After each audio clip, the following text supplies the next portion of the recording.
We've been growing quite a bit the last few years, and we hit 1 million in sales last year. The Today Show with my product that resonated with a lot of people. I got into Lowe's, that resonated with different people.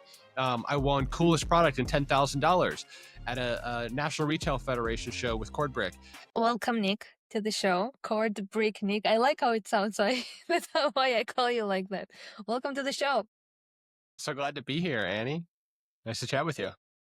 First and foremost, before I ask you about what you do about the CordBrick, can you just quickly tell us what it is? And then I'm going to pick your brain and ask you all the questions about your idea, how you started your business, and everything else. Sure. So, kind of like the name sounds, it's a brick for cords. It's a tiny little brick and it's made of silicone and steel. So, it's got these cord channels on it, if anyone can see, but there's 6 cord channels and it's just kind of rectangular shaped, just like a regular brick, but much smaller. And of course, made of silicone, not brick mortar. And whatever bricks are made of, actually, I guess the mortar's something different, but either way, it's a weighted cord holder. So, it's as the name implies, brick heavy. So we've got steel inside and silicone on the outside, and it's kind of for your phone cord. I had just noticed that there was really nothing for like particularly for phone cords when I was thinking of this product. There was a lot of things for like computer cords and wires and different things like that, but there was nothing like for phones. And I was like, people charge their phone every day. I probably could kind of create something a little better than what exists and solve more problems. And then we kind of got lucky along the way, honestly, which I can tell you about. And the thing has a lot of different uses for phones, even AirPods and stuff too. So yeah, that was my You that can was use my it as first a phone product. stand, even. Yeah, I you can saw it grab your on the phone with it. website. Yeah, and then it's because it's like kind of rectangular and it's got 3, different length sides. You can kind of tip the brick on different sides and grab it with the different channels, and like these little end jaws kind of flex open, and then you can grab your phone and then you can kind of prop it up against something or just lean it against the brick or set it on top of the brick, make it easier to pick up. So, you could find a bunch of different ways to do some cool Yeah, things with it. very creative. I thought it must be a little heavy because when I was watching all the videos on social medias, it seemed like it stays. It's not like moving around, and that's such a great idea because most of the things are so lightweight, and that one is a little heavy. It has a steel inside, as you said. Yeah, at first I actually tried to make it without the steel, and it didn't work. It wasn't heavy enough, and so we threw a slug of steel in there, and it's about a quarter pound, and so it can hold at least 6 cords for falling off your nightstand. And yeah, I just didn't want adhesive. I think was the main thing. There are some other like weighted cord holders that have like a big plate of steel in them and whatnot, but they just kind of do the cord holding. And I was like, well, I don't want it to be too heavy. I want to be able to travel with it because that's kind of one of the features of the product. You can wrap your cord around it. It always stays with your cord. But yeah, the weight definitely adds a lot. And then the shape kind of, creates friction with the silicone on the surface. So it should be good enough to hold cords on just about any surface. So it's kind of permanently movable, reusable, adaptable, all that. Also, you have in all colors, and I saw the pink one. Oh my god, I saw the pink one, and I can imagine it. Do you know the Pinterest cute girl boards where they are like, "What's in my bag?" When I'm like, traveling somewhere, the pink one pops in their bag. I had so many visions of the cute Pinterest Instagram girls being like, "Oh, this is my Stanley Cup, and this is my cord brick." Like a pink cord brick. That's so cute that you have it in all colors, especially for Yeah, us. and actually this year we're coming out with it in glow in the dark. It's kind of hard to see in the light. I just shine the UV light on this thing. It's glowing. So if we shut off the light right now, you would see this thing actually glows. So we have 4 new colors of glow. We've Oh, got a pink, a orange, a yellow, and a green, and I think we're adding a blue here soon as yeah. well. So that's kind of exciting because you're in your Pink is bed. fun. Yeah, I'll get you one. If people are listening, all the girls get the pink one, and it will look cute on your like little trip with the car. Okay, do you know where I want to go right now? Is bring me back to you getting an idea first, and then we're gonna obviously how you executed on the idea. But first, do you remember where were you? How did you Yeah. get the idea? Just bring me back so I can like feel all the process behind it. I literally remember the exact moment. Okay, And tell me. it's really stuck with me, I think, over the years because it took a while. So I thought of the idea originally in 2015. I was staying at my parents' house temporarily before I went back to FAU. I was going for my MBA. It was like a summer break, so I was hanging out at my parents' house down in Naples, Florida. Beautiful area. They were on a golf course. Anyways, I was in this spare bedroom of theirs, and my cord was about 3 feet long, and their plug was, as many are, kind of behind the nightstand next to the bed, and about 2 3 feet off the wall, off the ground. So I had to reach under, back behind the nightstand, plug the cord in, and then string the cord up near the bed or on the nightstand.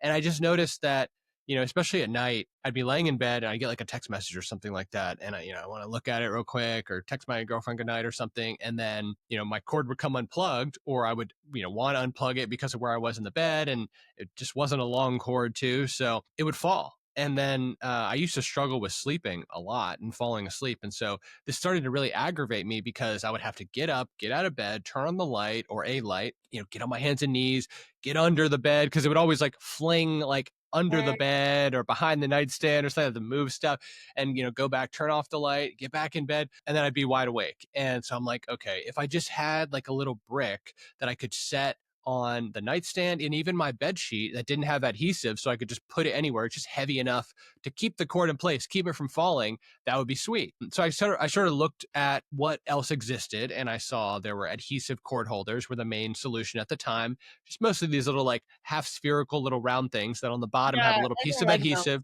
Yeah, and most people don't. And you read the reviews, and people, there's varying, types of them and styles, and they all have their kind of different issues. But the main thing is they kind of have to stay there.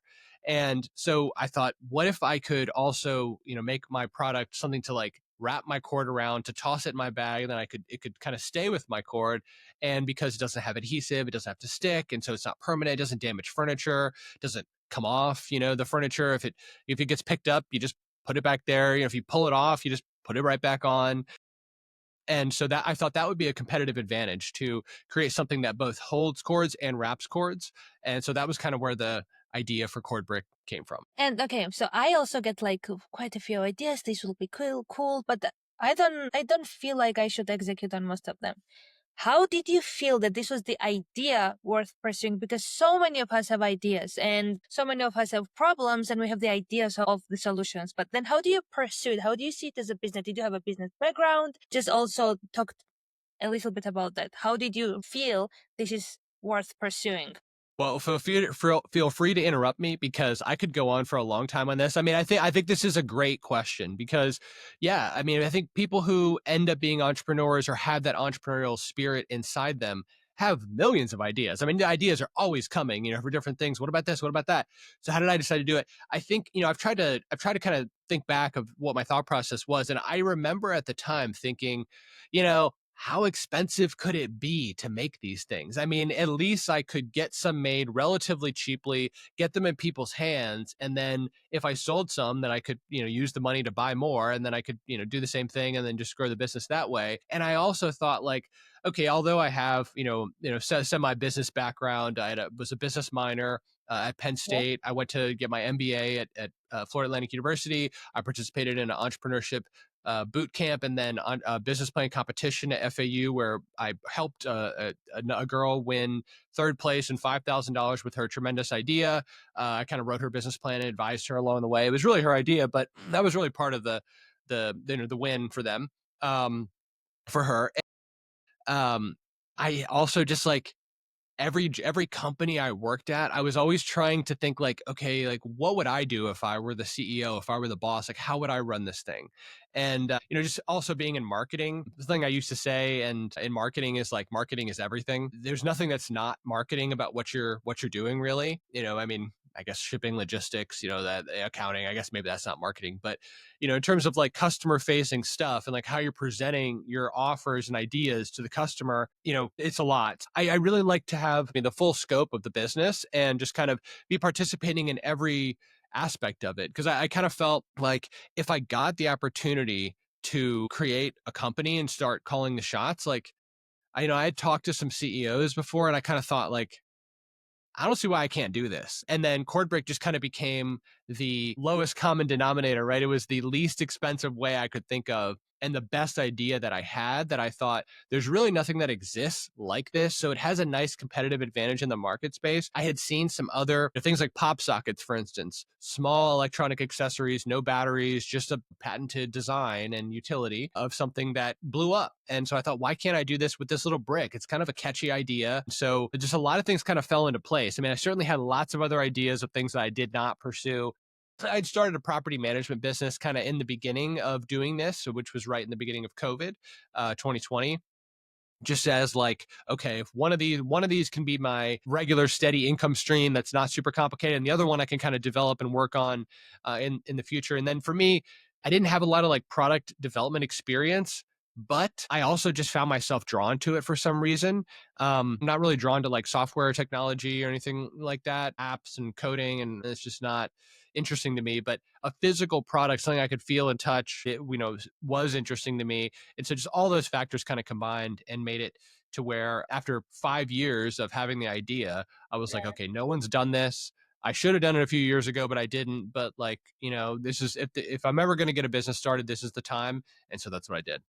So was it more like logical because you just heard the advice, or was it more like intuitive one? Because Intuitive. Yeah, it was it not was very more logical. intuitive. It wasn't very logical, yeah. No, no, yeah. I mean, I think most people were telling me like, no, just go get a steady job, whatever. And I'm like, no, I just have to pursue this. I can't work for other people.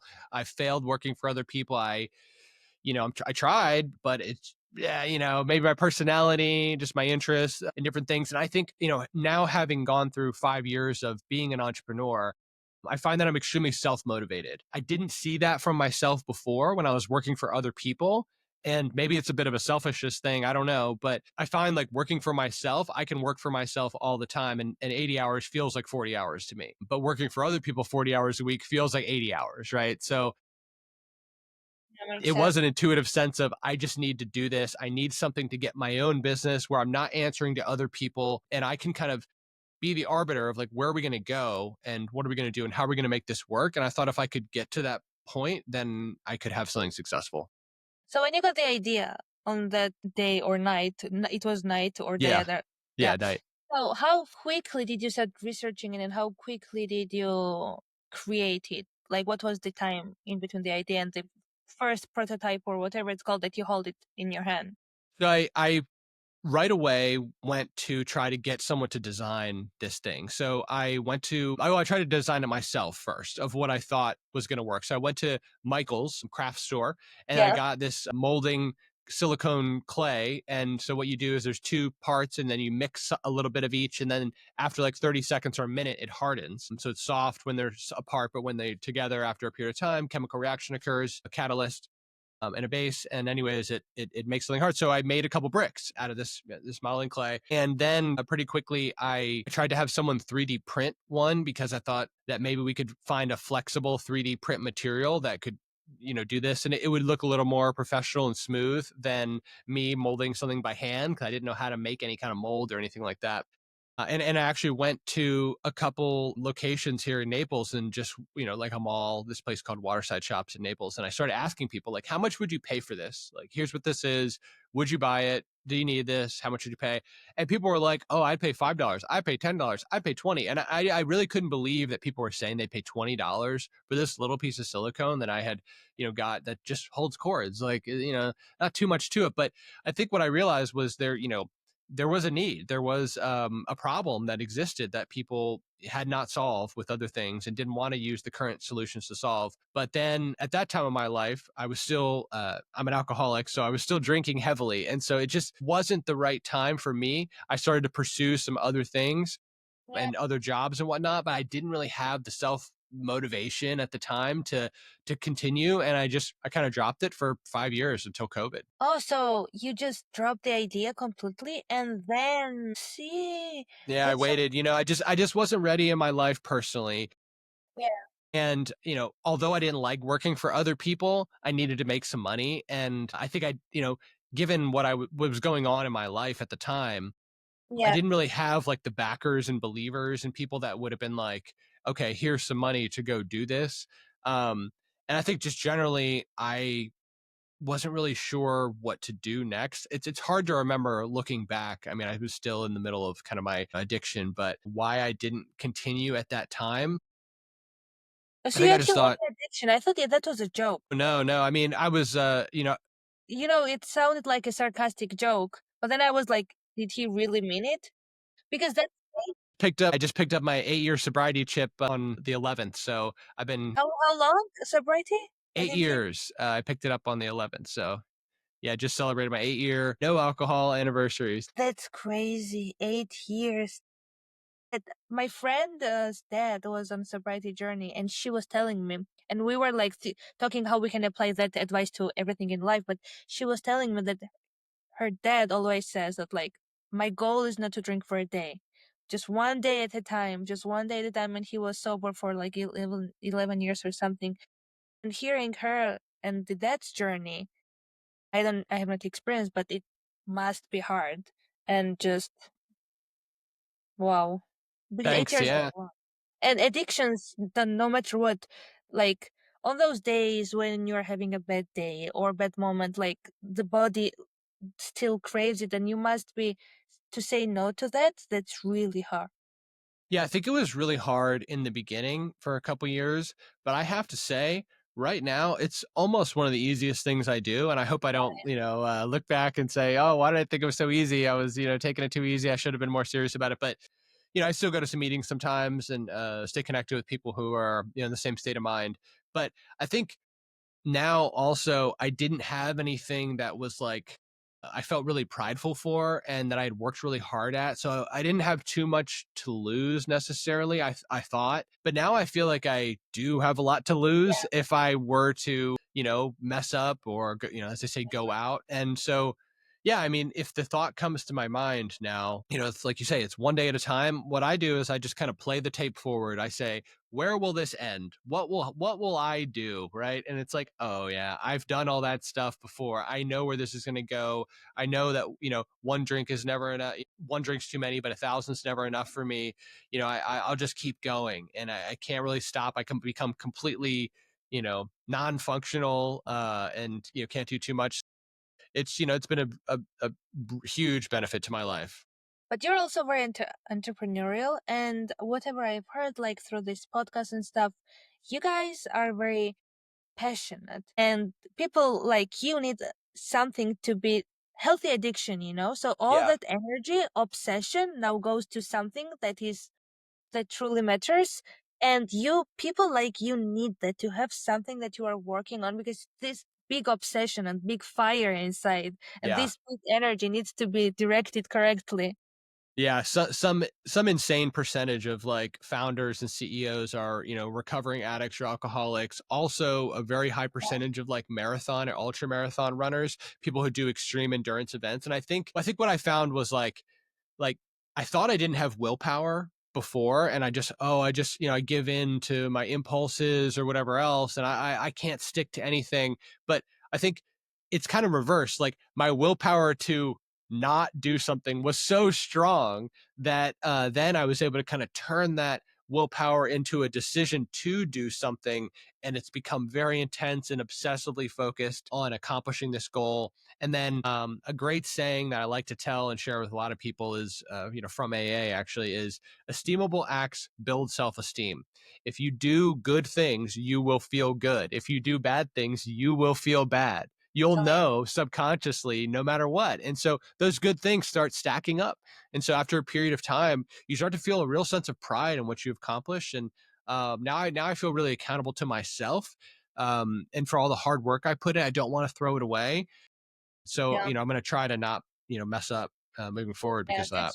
that's so important, because people listening to stories like this, someone got an idea and then they pursued it. They're like, "Oh, it's him, not me." Because look at me, my sleep schedule is a mess, or I have an addiction, or whatever it is. So people hearing that maybe they have willpower, because look at Nick. He also thought he doesn't have a willpower, but then he found this thing that he's putting his work into. And you're so right. Like I have a 7-year-old son, and when he does something and it's hard for him, I want to help him, but I know that he's gonna build his confidence off of knowing that he can do stuff. And sometimes I just leave the room because he's struggling to open something, and I know I have to let him do that. And I feel like it's also part of our upbringing. If our parents knew that much and they let us have that confidence, we will be different people. But everyone has, like, we would not be here without our Yeah, story. it's a really good argument for like letting, kind of forcing people to, figure it out themselves, right? Not getting involved. And I think too, it was a slow process. Like at first it was just don't drink. Then it was, okay, take care of my body. Okay. Then it was take care of my mind. Yes, Okay. Then what it what was was start building something and creating something. So that occurred, one step after another. And I think the don't stop evolving mindset, once you start doing that, is, don't get stuck in just staying with the, I'm just going to get, work out and just be jacked. Okay. But then what? Right. Like, it's like keep evolving your mind, keep evolving what you're doing, keep help, working to become a better person. Don't quit. Keep going. that's very important because people also hearing stories like this on big podcasts or like TED Talks. People don't hear or see them how slow the progress or the process was. Yeah. For me, it still is challenge to have the sleep schedule as I want. So that's what I also tell myself. Okay, if I'm really good at training and working out, how can I apply to that? And then being patient with yourself and then like building that up. So 5 years and then you pick up the idea again. How was it, like an overnight thing, or you just remembered about it, or you just like felt it, or how do you like trust yourself again to be like, okay, now I'm gonna actually pursue it? It was kind of an all at once sort of thing because I had been let go from a part time job that I had, right around COVID.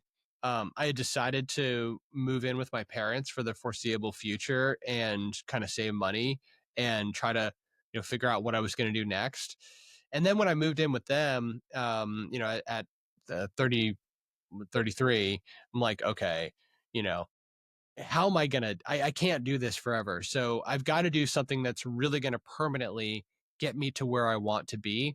And then after 3 years of sobriety, after working on my body, my mind, and my spirituality, I kind of thought, like, I've had this idea for so long, no one's done it. And there was just this weird thing going around, like after, when like COVID was beginning, where the world had stopped for a little while. I mean, you remember the lockdowns and different stuff like that. And it was, I kind of thought, okay, more people are going to be working from home.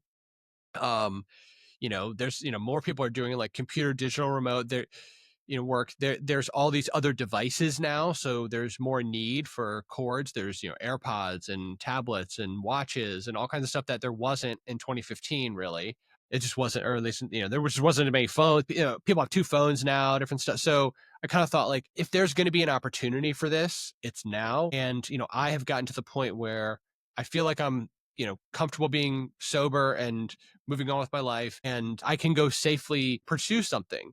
And I just had such little satisfaction in a lot of these other jobs that I really just didn't want to work for anybody anymore. And so it was just a lot of different things that kind of got me to get started. And yeah, so that's what I did. So, you found a designer because you said like you found some 3D printing 5 years prior.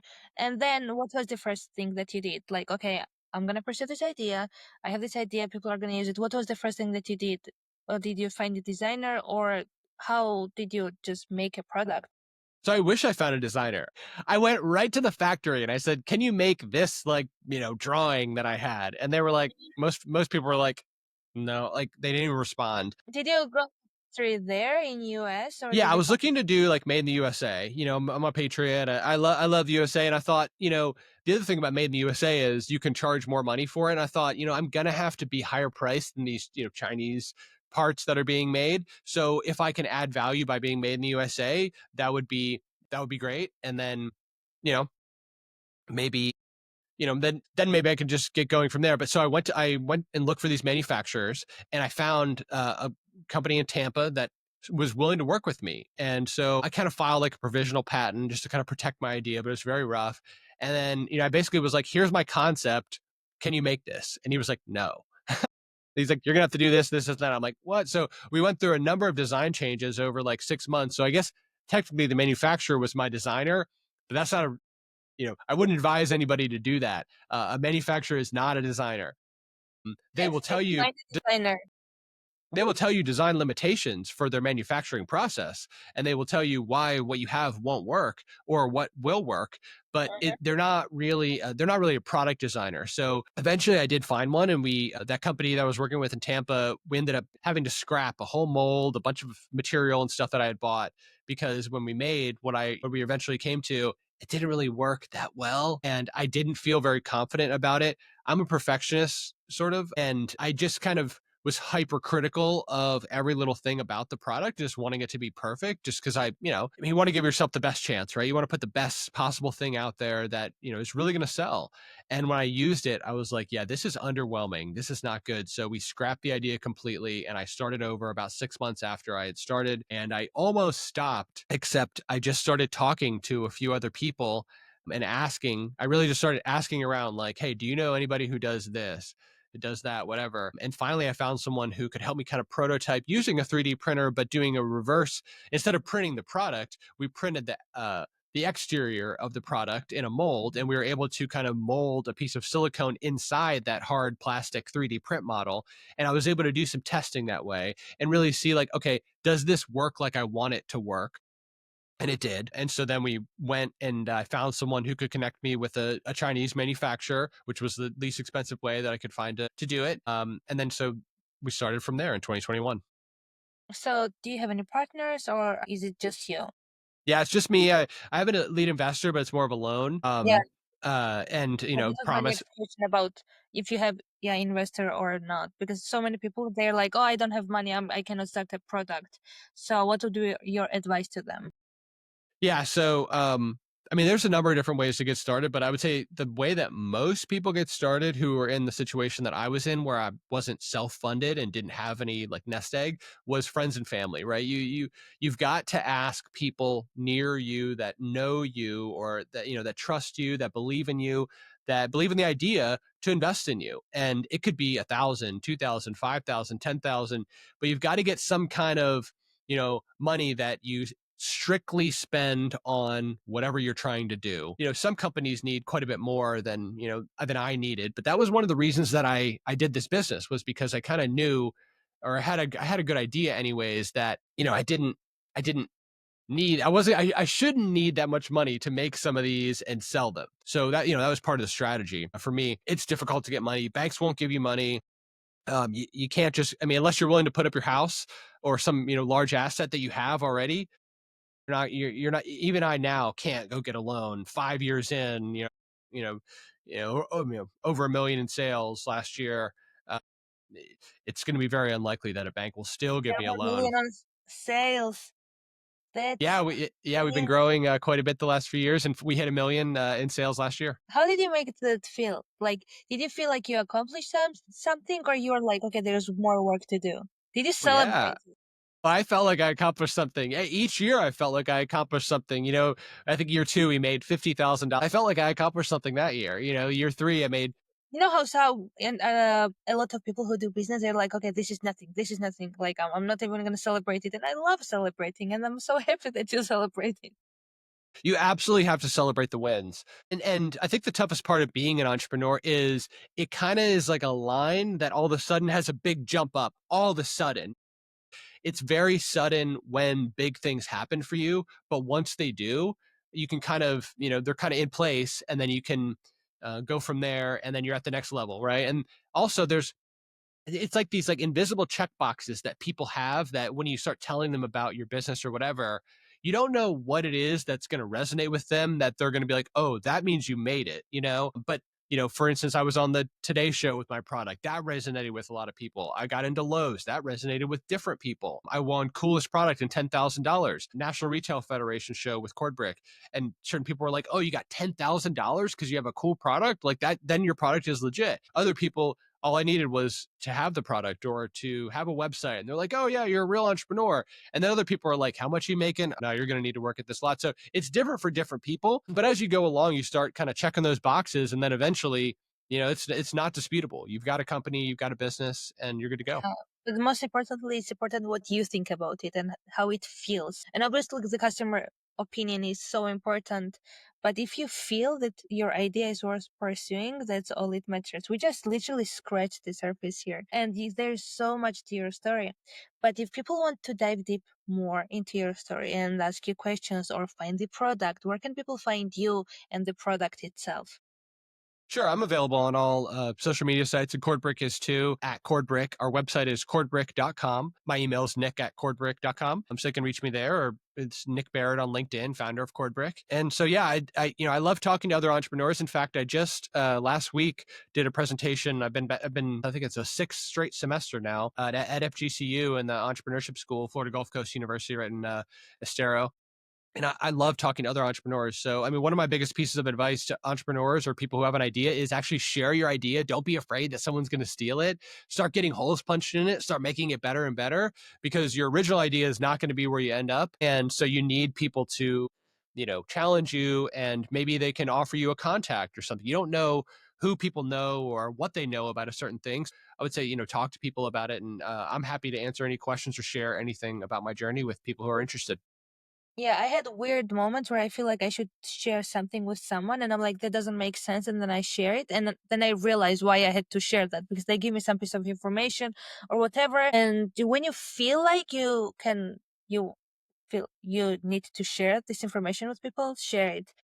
Thank you so much. And before I ask you my last question to leave us with a message, is there anything you want to add this conversation to make it feel more complete? No, I thought you had great questions, and love that you come back and chat again in the future.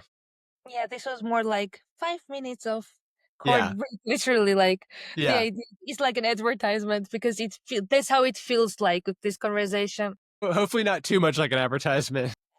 Oh, no, no, no. I'm just saying, like, this 30 minutes feels so short that it Yeah. just feels like we just scratched the surface. It only feels like like a cool ad or something. There's a But lot more. Yep. we covered a lot of important moments here. This is my last question to everyone. Me and the listeners with a message. It doesn't have to be any like cool message or anything. It can even be a book or a movie, but something that is right now in your mind. I mean, now is we are living in the most incredible time right now. I mean, all your ideas can come true. The tools that we have available now are just going to revolutionize the world. It's going to be unrecognizable in 5 years. And there's going to be tremendous opportunity for small entrepreneurs using artificial intelligence and similar tools to grow and scale and make a ton of money with barely any employees very fast. So the time is now. I mean, jump on it, go for it. Don't give up. Do it and do it on the side, and ask for help. Mm. People are in, I mean, it depends on the country, but I could tell you in the United States, where I've been, especially, people are incredibly supportive of a stranger, of just wanting to support an entrepreneur, of someone who has an idea. And I know if they were that supportive for me, they'll be that supportive for you. And I didn't know any of these people. I cannot believe how friendly, kind, how much information people have shared with me for wanting nothing in return. And I think you, until you're going for something and putting yourself out there, you just don't know that people are like that. Or I didn't know that people were like that. So I just encourage people to go for it. Thank you so much, Nick, for being part of this podcast and part of the show. I appreciate you being honest and like sharing it like as it was, not being like, oh, look at this. This was just overnight success. You just shared everything as it was. And I'm pretty sure there's so much more to the story that we have not even touched. So thank you so much for your time and for your energy and for creating the CordBrick. Thanks, Annie. It's been an absolute pleasure. And thank you everyone for listening, and have an amazing day or night wherever you are. And until next time.